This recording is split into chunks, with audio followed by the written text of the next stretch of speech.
ദിവസം ഞാൻ എൻ്റെ അമ്മയെ രാവിലെ വീഡിയോ കോൾ ചെയ്തു. അപ്പോഴത് അടുപ്പിൽ കിടന്ന് വരട്ടിയെടുക്കുന്നു എൻ്റെ ബീഫ്. അന്നത്തേന് ശേഷം എനിക്ക് ഭയങ്കര കൊതിയായിരുന്നു. നിർഭാഗ്യവശാൽ ഇത്ര ദിവസം എനിക്കത് വാങ്ങിക്കാൻ പറ്റിയിട്ടുണ്ടായിരുന്നില്ല. കാരണം ഇതിനിടെ വരുമ്പോൾ എന്നും ലേറ്റ് ആയിട്ടായിരുന്നു. അങ്ങനെ ഇന്നൊരു സാറ്റർഡേ നമ്മൾ പോയി വാങ്ങിച്ചു. അങ്ങനെയാണെങ്കിൽ നാളെ എടുക്കാമല്ലോ എന്ന പ്രതീക്ഷയിലാണ് വാങ്ങിക്കുന്നത്. നാളേക്കൊക്കെ എത്തുമോ എന്തോ, ഞങ്ങളല്ലേ ആളുകൾ. അങ്ങനെ വരുന്ന വഴിക്ക് ഒരു മലയാളി ഹോട്ടലുണ്ട് കേട്ടോ. കുറേ ആയി ഇത് അടച്ചിട്ടിരിക്കുകയായിരുന്നു. അപ്പോൾ ഇന്ന് നമ്മൾ പോയി നോക്കുമ്പോൾ തുറന്നിട്ടുണ്ട്. പിന്നെ നമ്മൾ വെറുതെ കയറിയാലും വിശക്കും. പ്രത്യേകിച്ച് ഹോട്ടലിലല്ലേ നമ്മൾ കയറിയിരിക്കുന്നത്. ഞങ്ങളെപ്പോലെ ഇങ്ങനത്തെ അസുഖമുള്ള വേറെ ആരെങ്കിലും ഉണ്ടെങ്കിൽ താഴെ കമൻറ്റ് ചെയ്യണേ. അങ്ങനെ നമ്മളൊരു പ്ലേറ്റ് ഷവർമയൊക്കെ വാങ്ങിക്കൊള്ളായിരുന്നു കേട്ടോ.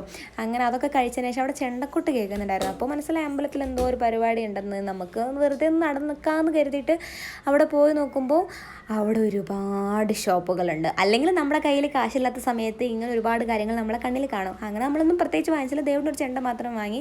പിന്നെ ഇത് ഹോൾസെയിൽ പച്ചക്കറി കടയുണ്ട്. ഞങ്ങളിപ്പോൾ ഇവിടുന്ന സാധനങ്ങൾ വാങ്ങിക്കില്ല, പച്ചക്കറി. അങ്ങനെ അതും വാങ്ങി.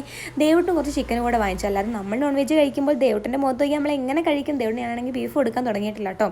അങ്ങനെ നമ്മൾ വാങ്ങിയ സാധനങ്ങളൊക്കെ വെള്ളത്തിലിട്ട് വെച്ച് നമുക്കത് കുക്ക് ചെയ്യണം. അപ്പോൾ നമുക്ക് കുക്ക് ചെയ്യുന്ന വീഡിയോ അടുത്തത് കാണാം.